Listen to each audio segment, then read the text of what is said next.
Gobble, gobble, motherfucker. They're eating her.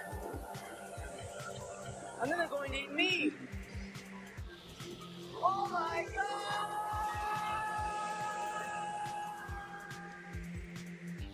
Estrogen levels peaking. It's like she's in heat. When are you gonna grow up, man? Chicks love cars. If you want to get into their pants, you better have a nice, hot Ferrari. She's my hot Ferrari. Besides, I love my Mustang, which is a plug-in hybrid. It gets 100 mpg. Oh, no, not the beast! Not the beast! Ah! Open up my eyes!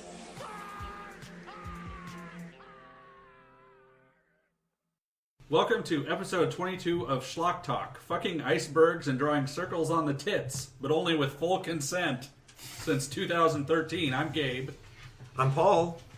I'm reluctantly Craig. I'm willingly Alan.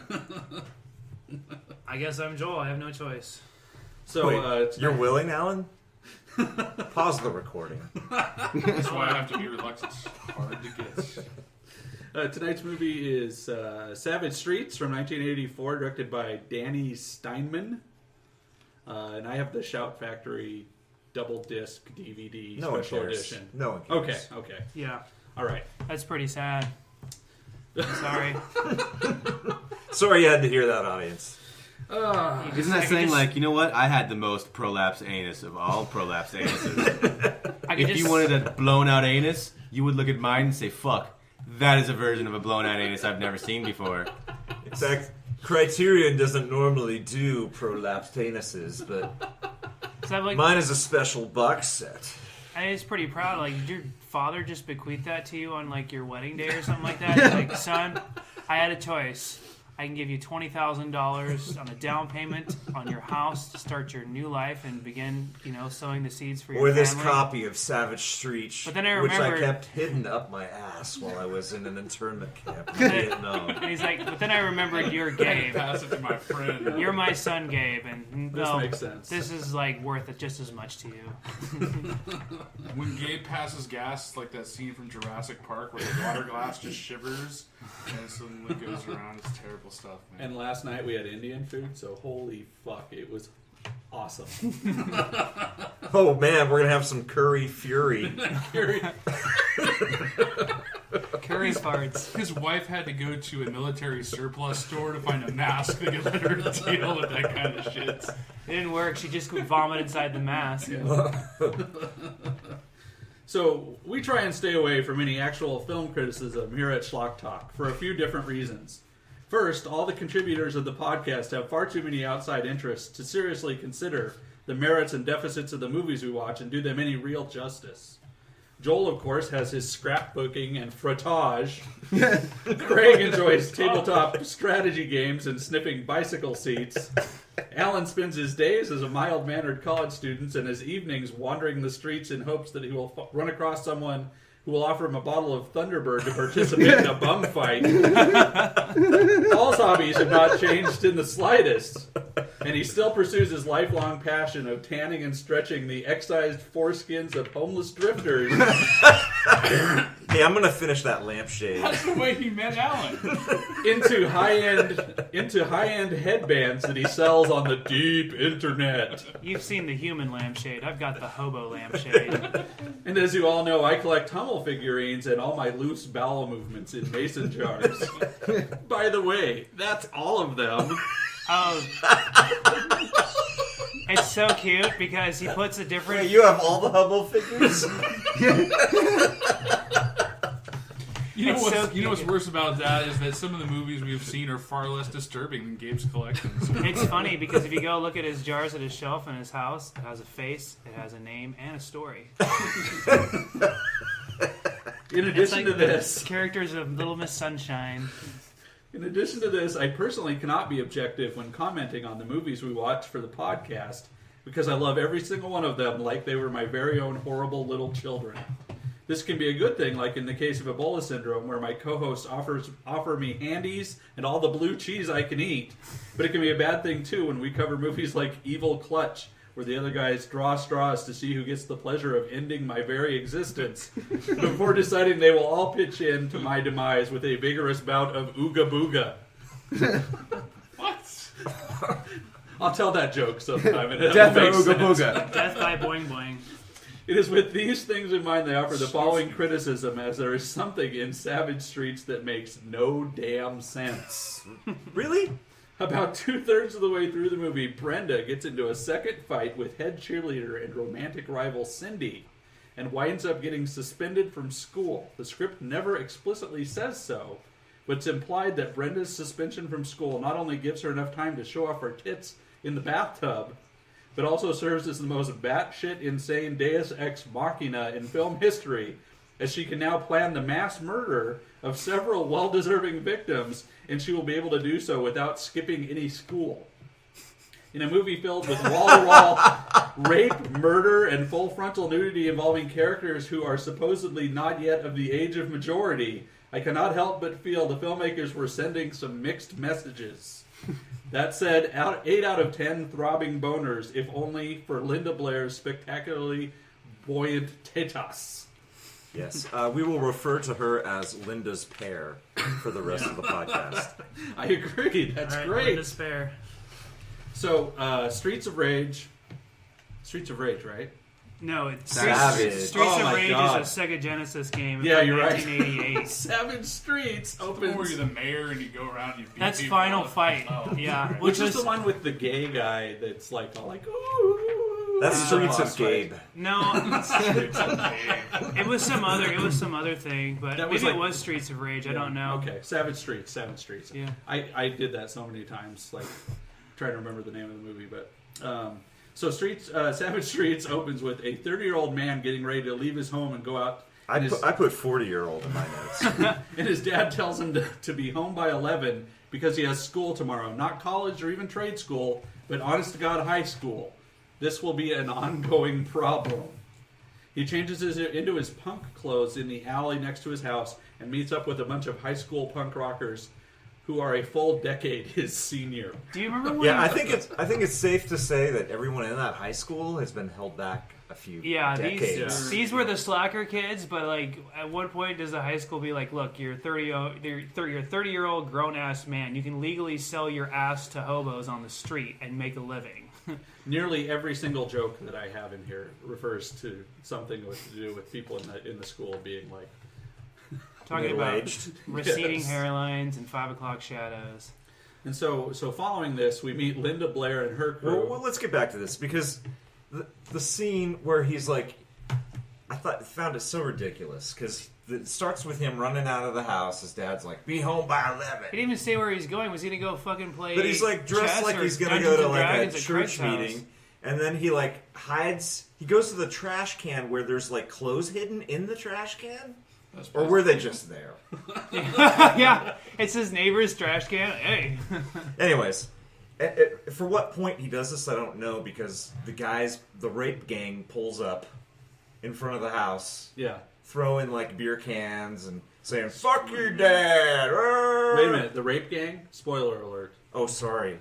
So following this, we meet Linda Blair and her crew, one of whom is her deaf-mute sister, played by Linnea Quigley. Sandra D from Greece. Yes. And they're walking up and down the strip in Hollywood, and they're window shopping. And they check out a porno shop and a crossbow shop, which are frequently located adjacent to adult bookstores, I apparently. know when I go down to Hollywood Strip, I'm thinking, you know what? I need to hunt me a bear later on. You know, just imagine this. Girls out on the town, they probably have fucking, I don't know, bubblegum tape in their purses. And fucking perms, and they're checking shit out, and all of a sudden they're just gonna stop at the fucking pawn shop or whatever to look at the fucking crossbow. Oh, Well, you know, we learned so much in the first few yeah, that's minutes right, of this yeah. film. We really do. It's like a frontiersman shop or I mean, it something. does a Yeah, good it's job of downtown. exposition because, I On mean, the strip. it tells us that Linda Blair's sister is deaf and probably Amish. That bear traps are going to be on sale through Sunday. And that Linda Blair doesn't like bras. So. Yes. Those are all important facts in this movie. A virtue. And so all of the girls that are with Linda Blair appear to be about 30 years old, except Linda herself, who looks like she's about 25, and Linnea Quigley, who appears to be a toddler. One of the girls takes out a bottle of booze, and Brenda tells her to put it away because she promised their mom she would watch Heather. and so they can't do that sort of thing. But I thought she told her to put it away just because it was peach schnapps. Ugh. And so the 40-year-old punks, the rape gang, they run into Heather with their car because she's wandered into the street and cannot hear them. And although it only seems natural, she would have been able to smell them coming. I smell them coming. Now, she wasn't hit by the car? No, they were but following she them. falls down in front of it? Yeah. Is that like a... It's an insurance collection tactic. Have you not seen that? Yeah, insurance fraud. No, they saw. They were driving and they saw Linda's pair's bodacious boobies, right? And they're like, "Whoa, damn, we gotta fucking get some of us that shit." And they just kind of followed him around like perverts without the van. And then they like kind of pulled out in front, and I think they hit Sandra D as she was like getting ready to cross the street. I don't think they hit her. She just like fell. Well, regardless. I do think it was awesome how they segued into hitting this woman's sister into hitting on her. Yeah, exactly. That's a pickup that line was the and I whole do not purpose. use very often. The whole purpose was to have some reason to bump into them and start a conversation. Bump into them. I see what you did there. Yeah. So the main punk guy, Jake, he tries to pick up on Brenda, but she tells him she would rather drown in a puddle of vomit. And I like how she says drowned instead of drown, and then says vomit instead of puke or barf. And so later on, Jake and his guys rough up a guy who owes them money, and then they tear the tube top off of that guy's girlfriend and rub the nerdy guy from the beginning of the movie, Vince. Wait, They rub his face in her tits. It's a two-way, non-consensual motorboating. Let's get the gang members straight, because I was really confused by them. So it consists of the lead singer of Loverboy, right? Yeah, he's the guy who looks like the... Joe Piscopo. He's basically like... Or maybe it's like Grease, Mongoloid Bruce Springsteen. So on Grease, the guy who was like the Scorpion leader or whatever, Shooter McGavin from Happy Gilmore, that guy, kind of looks like him. And then the main guy's like David Lee Roth on estrogen. Yeah. And then the third guy, not the guy that like left his dad's house, but the third guy he's like the ugly guy from Green Day. Right, Trey Cool. Oh wait, yeah. I should probably be more specific. The really ugly guy from Green Day. Who plays drums. Yes. And so Brenda and the girls, they see Jake's car and they take it for a joyride. And the punks see him and chase after them, but they can't catch up because cars are faster than people. Something they haven't figured out despite being 22nd year high school seniors. That's why they're 22nd year high school seniors. Yeah. And the girls trash the car and Jake says he's going to kill them. Now, by trashing the car, what he means is they literally put trash all through the car. Yeah. You get it? Wasn't really a pun. They literally trashed the car. And so then at school the next day, Brenda and the girls Would you say the car was wasted? No, I'd say it's trashed. I'm going to stick with trashed. And I think Craig backs me up on this. You know what? Do you think me to say this? I back up Gabe on this one. When they did it, That's what I wrote down quite literally in my notes. Car got trashed. When they did it, do you think the garbage bags deployed? So at school the next day, Brenda and the girls are in flash dance ass pants class. Yeah, the most depressing flash dance class. They're just like freaking turning around and, I don't know, lifting their knees. It's just, yeah. Yeah, the place where the gym teacher says, "Get that ass up, Francine!" It was like crazy. It was like some kind of concentration camp, but instead of starving them, they just made them do really mundane, boring-ass aerobics and humiliating leotards and unitards. Yeah, and it's like Kenny G's jazzercise. All right, turn around. Turn to left. Turn to left. And Look then forward. Stare off into space. The PE teacher's still Dyke, right? I couldn't tell. She's like 60. She had a pretty good rack, but yeah, I think she was... That made her near the age of the students, which is sad. But she's kind of like, what's her face's? Jane Lynch's character from freaking Glee, pretty much. Yeah. So, yeah, I definitely got a Jane Lynch vibe from that. So one of the football players, a popular guy, comes in and he's eyeball fucking Brenda. And the football player's girlfriend... Whoa. What? Eyeball fucking. Yeah. What he means is he didn't go there and in the middle of class start fucking her eye sockets. Okay, I thought, wow, man, I didn't see that Whoa, version. whoa. This is schlock talk. I mean, you need to clarify. I meant he was looking at her Yeah. and in his head daydreaming about having sex with her eye sockets. Yes. Okay, sorry. And so the football player's girlfriend, Cindy, and her mom, Perm, are very unhappy about this. And so Jake and the boys are shaking down the guy from the night before in the hallway of the class. Or Did you hallway say of the school. rubbing him off? Shaking him down. Shaking him down, yes. And they're confronted by the principal, John Vernon, Principal Mr. Big. Yeah, but before that, the main character, Razor, says, I want to blow in the money in 1 hour. Yes, he does. Quite homoerotically, which we shall get through later in the film. But the principal tells these guys to go fuck an iceberg. Go fuck an iceberg!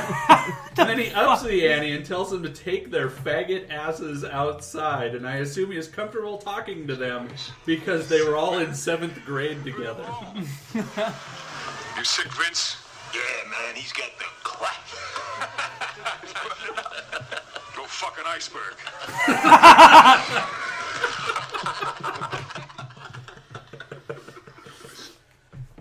And back in aerobics class, the jock's girlfriend flips off Brenda. Oh my god, it's They're on. pissed, yeah. And so after class, Brenda and Heather have a sign language conversation, which Alan pointed out was incorrect.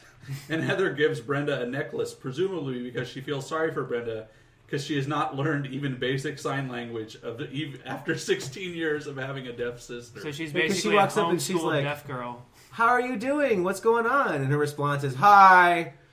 Hi. No, it was thank you. No, that was right. It was thank you. Thank you. She's like, how are you doing? Thank you. So not only is she deaf mute, but she's also running a bit low on the cylinders there. And so right after this, in the girls' locker room, we see more turf in the entirety of Ireland. And one of the girls is talking about how she's going to get married to her boyfriend. I think that's Francine, right? Yeah. Francie or Francine. And so, while all this is happening, Heather is sitting by herself in the gym and decides to do a ballet dance for some reason. And she's confronted by, is it Blade, the Trey Cool guy from Green Day? This was the guy with the black, not mullet, but black curly long hair. Was that him or? No, it was the other tweaker, the Adam Ant kind of looking guy with the looked like Sam Raimi's brother. You know, who's always in the Princess Xena Warrior Princess episodes as the Rob Schneider character. And so he confronts Heather and he asks her if she's ever seen the finger in the hole screwy sign. Remember this? Yeah. And she said she hasn't, which seems a little bit questionable. Yeah, after being in high school for 20 years. She's like, no, you don't do it like that. She actually does this, and then she pulls a vibrator out of her pocket, and then, that's what you mean. In her mouth. No, she's Amish, so she thought that he meant churned butter. And then she said, thank you. Yeah. And then she laughed.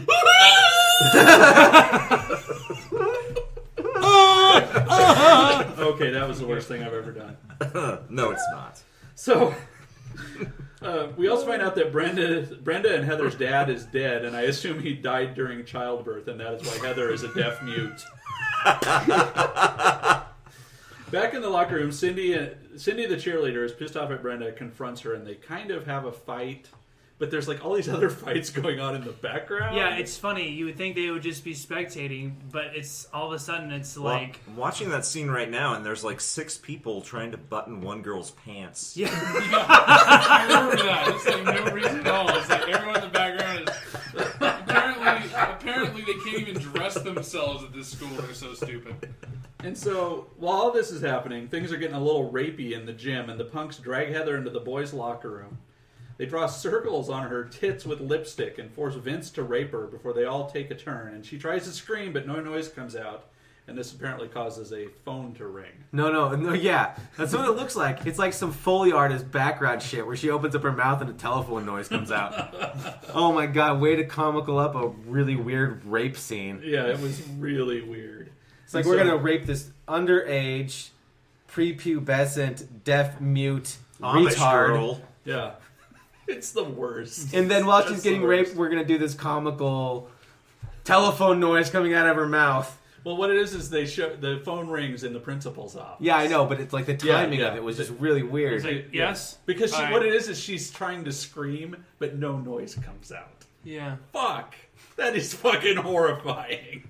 So it's funny because then like the principal picks up the phone and you think he'd be like, "Oh, okay, I understand. Close it down." He's like, "Okay, we have another deaf mute rape in the boys' bathroom." God, it's the 4th time today. Guys, I'm watching the rape scene right now, and it is the most homoerotic rape scene I've ever seen. Yeah, like I was really surprised that those guys just didn't like I don't know, push her out of the room. Two guys kind of like lay down like this, and like basically you could fit 4 dicks in each one of their mouths, basically, if you were to arrange them. That's what I was expecting. Well, actually, to happen. there's an architectural feat of gay kissing sex going on between the men. Yeah. So Jake and Fargo, who's like the Joe Piscopo looking guy, they're like all excited and have like a post-rape celebratory makeout together. It's funny because you know how like when dogs are playing and it gets like a little too intense and then one just starts humping another dog regardless of its gender. That's the way. It's just the way it is. It's not over yet. Oh, that's so awesome. And then after everybody's had their turn, Jake kicks Heather in the face, and I have to agree, I found this excessive. Yeah, that was a little on the nose. Literally. So Brenda's friends find Heather in the locker room. We should, just to stop you for the millionth time, we should also tell people about the bonus scenes at the end where the actress is talking about that scene and how she actually toned that shit down because they wanted to squirt blood between her legs and do all this other weird shit where she was like, no, let's go ahead and keep it kind of toned down. Let's keep it light and funny. Yeah. It's already pretty fun. Let's keep it the way it is.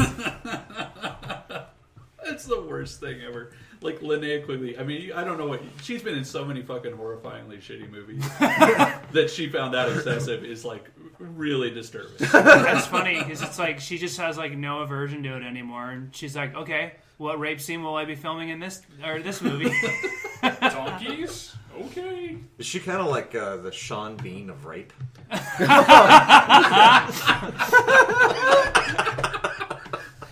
Yes. Oh, that's good.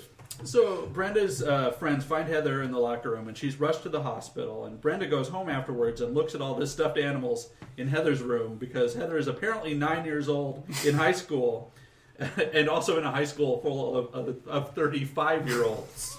It's like some fucking sick scientific experiment. It's like the kids understand that their peer group is completely fucking perverse. Well, what does it say about a school where a dumb, deaf, and mute kid who's 17 is at the same grade level as 35-year-olds? Yes. There's obviously no teaching people that teach classes purely in sign language or anything. And so then this is followed up by Brenda and Heather's mom taking all the girls to the bar. Yeah, it's like a dance club bar thing for... Yeah, that's how they were grieving, and they were wearing their pink lady jackets from Grease. Yeah. Like, this movie is like Grease. Like, it's like almost scene for scene Grease. You know what this movie needed? What's that? Michelle Pfeiffer to come in and teach these kids about love, man. You need to a express Coolio yourself song with would have words. really made that rape scene Gangster's better. Paradise is something. Dangerous Minds. You're welcome, everybody. Why are we so blind to And so see? I don't know that it ever explicitly says so in the movie, but the name of the girl gang is the Satins. The Satines. Yeah.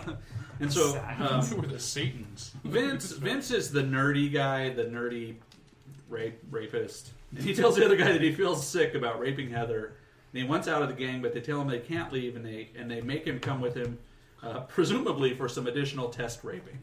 Hold on. The first rape is always awkward, okay?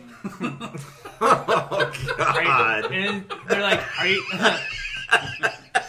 You know what you're doing. You don't know if you should leave her your number or anything like that. You know, call me. I know this is a little late, but there may be a trigger warning during this podcast. Is there etiquette about coming inside or coming on top of?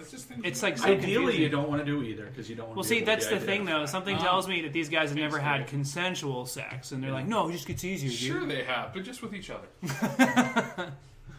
So they wind up going to the same club as the girls, and the rape gang. Aim high, Alan. Please edit this out of the podcast. They go to the den. Yeah, you can edit that out, Jeremy. They go to the bar, and they get cocaine and the money from the guy who owed them, and they take turns groping a waitress.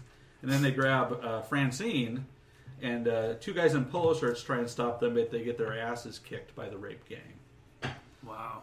And so somebody convinces them to leave. I don't remember the details, but the next day at school, Richie, and he's the guy who's getting married to Francine, Brenda's friend, he tells a totally awesome poem about getting head, and the cool teacher has the class break the poem down. This is just like Dead Poets Society, except with more sexual assault and less Ethan Hawke. This is why Robin Williams committed suicide. Oh my god! Too soon, Paul. Too soon. What did he teach in that movie? He taught. It was English, right? Privileged white brats. No, I mean what subject? What's that? Yeah, it was Dead Poets Society. Dead Poets Society? Well, he's history now. I guess he really is. All that for that joke. Oh man, I love it. Oh, man. That's fucking commitment, man. Oh man. Oh yeah. When I go in, I go all in. So pushing all the chips into the middle. Full body latex suit. I'm going in. The cool teacher tries to talk to Brenda about Heather.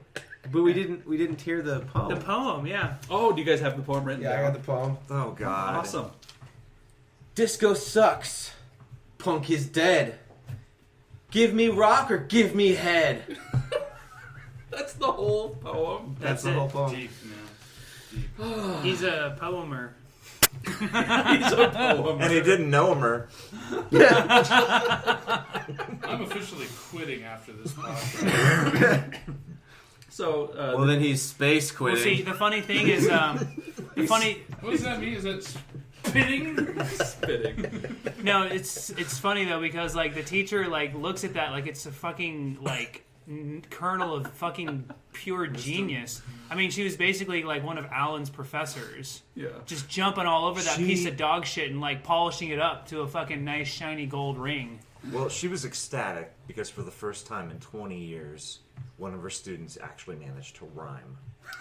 And she was also excited because she had the option to... He was basically telling her she had the option to give him head. And she was probably like, all right, I've always wanted to fellatio one of my students.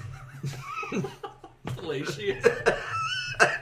What rhymes with fellatio? Horatio. Pistachio? Mustachioed.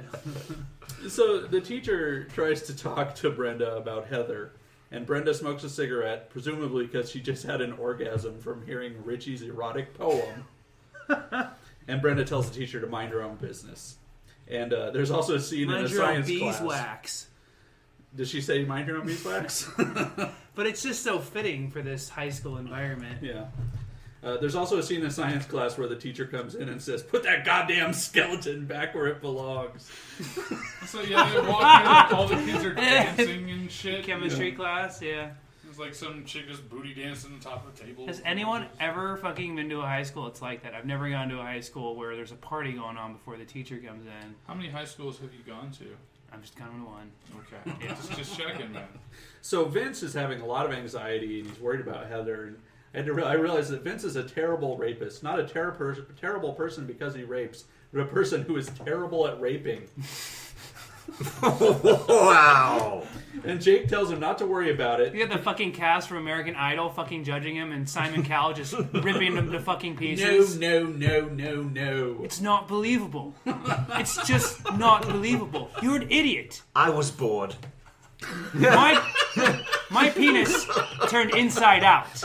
That's how bad you are. Look, you can't rape someone while you're flaccid. It's just not going to happen. I just felt that the rape was very pitchy. Do you want to be a rapist or not? Do you think you can rape? That'd be an interesting one. And so Jake tells Vince not to worry about it because she, Heather, is a fucking retard, his words. And I know we're not really supposed to judge the actions of others, but this Jake seems like a real jerk. And so Brenda and Cindy, the cheerleader girl, get into another fight in the science class, and Cindy gets her shirt ripped off and then runs out into the hallway. And Brenda is suspended because of this. And again, this is so that Brenda now has the time to plan her revenge. Well, she doesn't even Plot have device. a reason for revenge yet, right? Right, but my belief is that this is the movie's excuse for not just having her skip school. Yeah, because they don't want that plot that's hole. crossing the Right. line. That's a Brenda gigantic will- plot hole We they gotta don't fill want up with kids 10 minutes of skipping footage. school because of this. Brenda film. will smoke in class and everything like that. Yeah. And they've already projected that onto their 13-year-old She flips off the audience. teacher, right? The All this bad attitude. No. I don't skip class. If I'm not legitimately sick, or maybe we're on vacation at our cabin or something like that with my parents, I'm going to school. Exactly. Well, yeah, you don't get pulled out of school just because your deaf mute sister gets raped in the men's room. I mean, fuck, man. Yeah. I think every kid wants an excuse. Yes. No, it's crap. So Francine is the girl gang member that we talked about earlier, and she's getting married, and she tries on a wedding dress, and even though she's in high school, she looks like this is probably her third marriage. And while she's walking home with her dress, the punks see her and follow her in their car. I believe she was one of Mickey Rooney's wives. You know, it was funny though because this kind of character, like, I was expecting her to be like 7 months pregnant. Yeah. And getting married. Well, It just so she is Hispanic, so she's already got 3 kids. So she's getting married after. She's making it legit Oh after. my God, Craig is racist at gmail.com. So they chased her to the bridge over the LA River, and she spits in Jake's face, and he full-on body slams her off the bridge, which does nothing to improve my opinion of him. And I had to wonder, who is going to feed Francine's grandchildren now? And then Vince tells the guys that he hates them, and he runs away. I hate you. So bad. I know the most appropriate time is to tell somebody I hate them is right after I've witnessed them murder somebody. I'm sorry, but humiliating them with rape and giving them all kinds of post-traumatic stress disorder symptoms and issues they're going to have for the rest of their life and have them be maybe a former shell of themselves was not going far enough. Killing someone is just wrong. Wrestling moves some person off of a bridge. That was the last straw. I know, it looked like from the WWE. Yeah. Picked her up right above his head, threw her the fuck off. And then little kids just pushing on the guy like, I can't believe you did that. Yeah. Why did you hurt that lady? The 30-year-old young child, you mean. The young old man. And Razor did this, 1, in broad daylight, and 2, on a busy bridge. There's like 30 cars driving on that bridge. Yeah, if you watch the scene, there's cars driving by while the murder takes place. What about murder don't you get? Yeah. And so back at the club, everyone is waiting for Francine to show up for her wedding rehearsal. And Vince goes to the hospital and sweatily tries to apologize to Heather for rape killing her. And then Joel says the best thing ever. He's like, can a deaf girl heal you in a coma? And then he says, I like how blind people can see the future. No. It's like, do you think a deaf girl in a coma can hear you? You know, kind of like how blind people can see the future. Oh, yeah. It's funny because she's at the doctor's hospital. Doctor, like, written out in, like, the tiled letters or whatever. Yeah. Oh, yeah, like it is. Elks Lodge, kind of Elks Lodge, light 'em up signs and stuff. But it's just funny because we kind of missed the whole, like, breaking down, staring in the mirror, and with his suspenders on, like...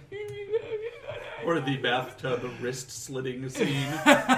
I'm sorry about what's wrong with me. So Brenda overhears Vince attempt to apologize to her sister, and she confronts him and then beats the shit out of him, and he runs away again. So Brenda does what anyone who just found out who raped and attempted to murder her sister would do. She smokes in the bathtub and shows off her dope-ass titties. Yeah. She then gets into her sister got raped and I need to avenge her clothing. You don't have that outfit? Her cosplay superhero outfit that she's been just dying for an excuse to wear. And she goes to Vince's house and holds a knife to his throat and gets him to tell her where the rest of the guys are. They're presumably either getting a prostate exam, accruing equity in their homes, or reviewing their 401ks. You know, normal 40-year-old things to do. Well, they were giving each other That's bullshit. No one gave me their retirement. No one gave me a 401k at high school. That's crap. And so Brenda goes to the supply sergeant, the weapons store from the beginning of the movie. And then she confronts the guy who looks like Joe Piscopo and Trey Cool. And she's at the warehouse that they hang out at, and she says, "Welcome home, assholes." And Joe Piscopo says, "I'm gonna fuck that bitch." Oh, Yeah, a them bit words. Of curiosity here. Why is it that these hardcore rapist, murdering thugs hang out virtually at a fabric store? Yeah, it's a textile fucking store. Well, you guys forgot they made out during the rape scene. Yeah. I have a feeling that they were probably making some fucking quilts and aprons. Well, and no, shit. they're into cosplay, obviously. Fashion designers. They were picking out curtains. That's what they were doing. Yeah, because they have kerchiefs around their necks. Yeah. Bitch, you did not just come into my fucking home. Get out.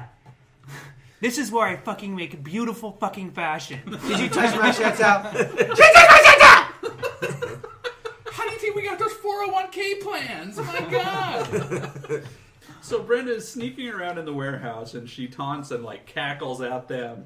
And then she has a tape recorder hidden in one of the shelves, and she uses it to distract the guys. And she also has bear traps. Yeah, no, that was pretty funny. Like, you can't tell that a voice on a fucking tape recorder doesn't sound like a fucking tape recorder or a freaking CB or whatever, or walkie-talkie or something like that. Well, you obviously don't appreciate the sound dynamics of textile factories. Exactly, yeah. It sounds so real. Like, oh, she's right there. When you filter it through velvet, it just sounds That's high-definition sound after that. It doesn't muffle at all. And Piscopo says, "The game's over, bitch. This time you're dead for sure." And They tried Brenda to kill her shoots before? him in the throat. No, he never really did. Yeah, you're dead for sure. Like, oh, that last time we gunned you down. Oh, wait, never mind. We haven't done anything to you. Yeah. So Brenda shoots him in the throat and then chases Trey through the warehouse, and he falls onto the bear traps, and he gets killed. Well, it's good to know she's friggin' Robin Hood at that point in time, too. She's pretty awesome. I mean, Yeah, like, no crossbow training in her fucking life, and she's, like, taking guys out from 400 yards away. and so while all this is happening, Vince is packing his bags and tries to leave, but Jake chases him down in the car and runs him over in the alleyway next to his house. And then Jake goes to the warehouse and finds Joe Piscopo and Trey Cool hanging from the beam dead, right? And doesn't Trey still have like a bear trap like attached to his face? Yeah, I think that's Head and right. his shoulder. He had like two of them attached to him, I think. Yeah, it was No, really seriously, comical. it's like some kind of crazy Pac-Man fucking crisis. or Well, you whatever. know they are fashion designers. Yeah. It's for art, baby. And then Brenda shoots Jake in each leg with what appears to be Gordon Freeman's sniper crossbow from Half-Life. And then she confronts him, and she shoots the wall next to his head, and then has to go back to her Suzuki Samurai to get more arrows. That's right.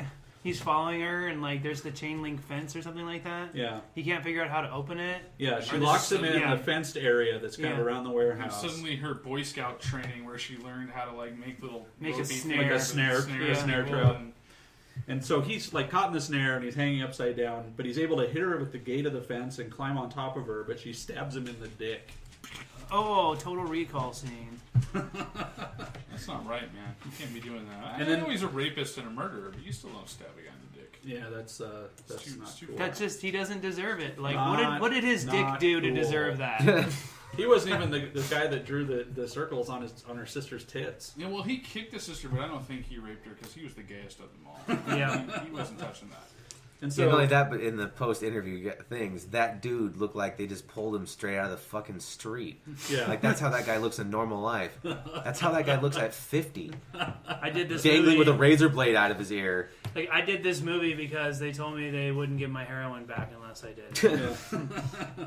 So I she got it runs. back.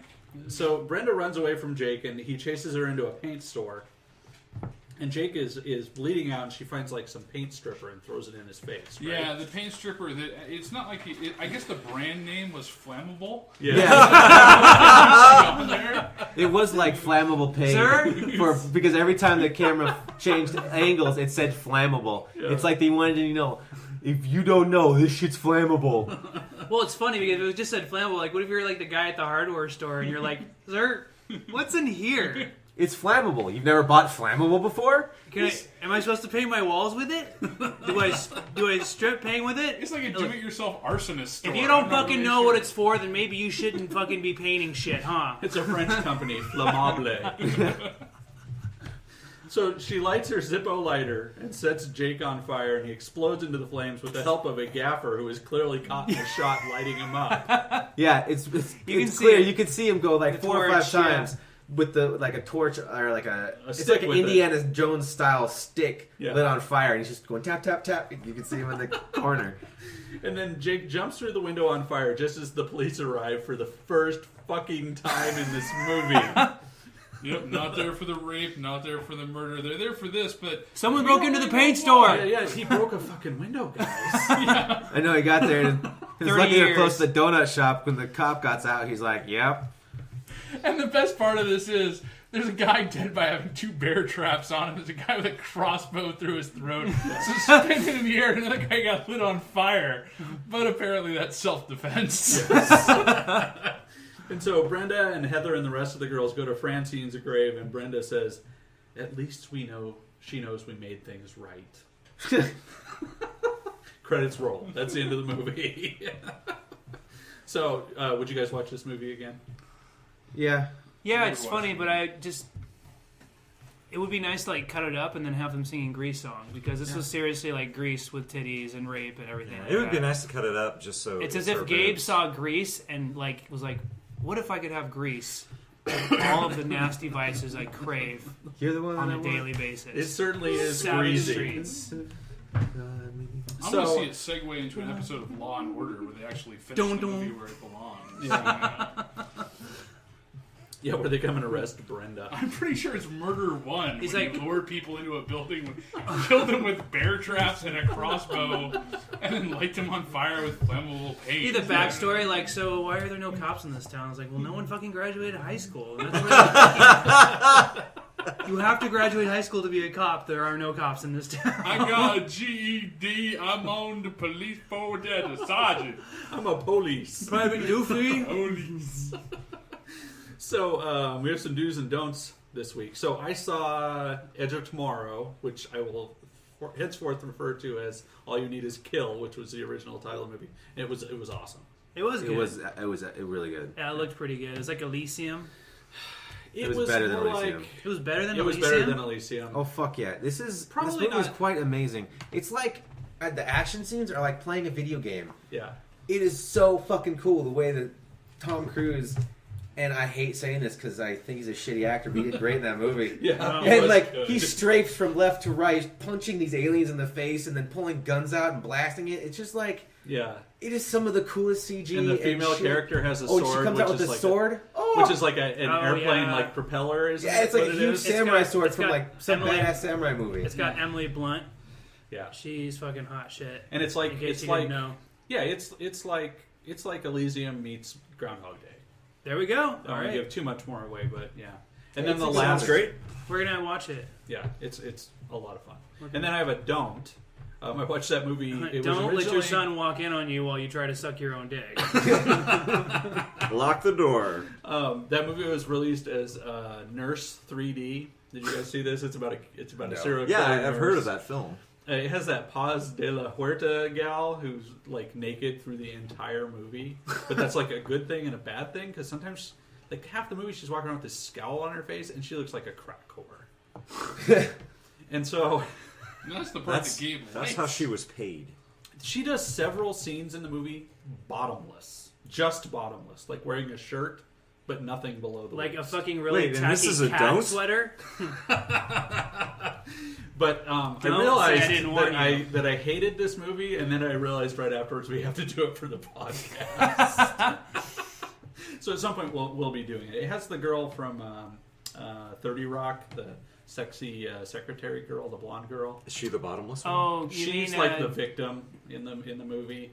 You need access to a 3D TV. Got one. Yeah, Paul has one. Do you? Yeah, I don't know if it's been released on. You have a 3D 3D fucking TV? Because on Two of DVD them. it's just released. Both as, of them are 3D. Yeah. It's just Nurse. Paul can't afford to feed his kids or his animal menagerie, but 3D TVs he's got. There are a few things I don't Hey, skimp priorities, man. on. There are a few things I don't skimp on. It's 3D TVs and Filipino sex slaves. I keep getting the discount ones. One's cheaper than the other, let me tell you. You get the bonus ones they throw in his box, like the donut holes at the donut shop. What about you, Paul? You had a do? I have a couple of do's. I've seen some good movies lately. One thing I saw recently was Richard Linklater's new film, Boyhood. I don't know. It's kind of... maybe not normally what we talk about on the podcast. I know. As soon as you said that, I was like, "What the fuck is this? Oh, Is this a joke I that's was gonna just happen?" joking about that. No, this is a really good movie. So what I'm gonna do is I'm gonna follow this kid for 18 years, and I'm just gonna. It's 10 years. It's not a documentary. It's an actual film, but it's like more like a slice of life than having like a, like a run through story. It's you really watch this kid grow up because it took 10 plus years to make this movie, and it was fascinating and it was really well acted. There was great little segments throughout. You're such a fag. What the fuck? His next dude's Bridges Over Madison County. Ladies and gentlemen, Paul just grew I a vagina. cried. He went home and his wife had to hold him for the night. It's true. You cried like you watched Up? I did cry when I watched Up. That was heartbreaking. Okay, and then I also watched this movie called Resolution, which is like cost them probably 5 cents to make. Yeah. And it's, if you really like something like Tucker and Dale versus Evil, it's got that kind of vibe to it because one of the actors is hilarious, and it's both interesting, but it kind of falls apart towards the end. But I would definitely say it's worth watching. Is that got a ghost in it? Is it what? Is there a ghost in it? Not necessarily. Okay. It kind of like... Don't give anything else away, because I want to watch it tonight. Okay. And then I watched... I'm probably going to say this wrong. Thantomorphos. Thanatomorphos. Yeah, there you go. Thanks. Say that 5 times fast, kids. And I am going to say this is probably a don't. Unless you're a really sick fuck. Like, Is that the bug fetish shit or whatever? Or like people No, that are it's this filthy movie and where- diseased? No, the trailer was really fucking weird. Like, people are covered in feces and It could have been really good. It tried to be like really dark and creepy, but the actress was horrible. So like, there'll be 1 second where she sounds like she's dying and she's wheezing and coughing, and then like 30 seconds later she's like running around and there's like pudding falling off of her and she's fine. But if you'd watched it where she is growing up over a span of 10 years, you'd be really touched by it. I probably and thought would It have. was really kind of heartrending. But then he went to the baseball game, and his father wasn't there. Her skin was sloughing off at the baseball game when she ate the hot dog. So it's kind of like it's a zombie movie, Patient Zero kind of thing. No. No, it's not. No. Okay. It's the ending. I enjoyed the ending a lot. Okay, I'm gonna watch it. And I have some do's and don'ts. Well, I just have to have do's. I saw Guardians of the Galaxy, which, yeah, of course, do. And then I saw James McAvoy's Filth. Yeah, I want to see this. This is a really good movie. I enjoyed it. It's like a syphilitic fever dream. wow. Wow, I've had those. Seriously, man, like Not sure that's a good thing. I don't know how to explain this movie without giving away what it is, but like how he's kind of a bit crazy and he sees things. You know, this is all in trailer, so I'm not giving too much away. But like he'll look in the mirror and see himself as like a pig face, or he'll look at something and see something weird. And he's just going crazy, and he's like misogynistic. And there's a scene where he finds a 16-year-old girl and she's doing drugs, and he's like, "Well, what would your like attorney father say if he knew that you sucked my dick?" And so she made him suck his dick, or he made her suck his dick.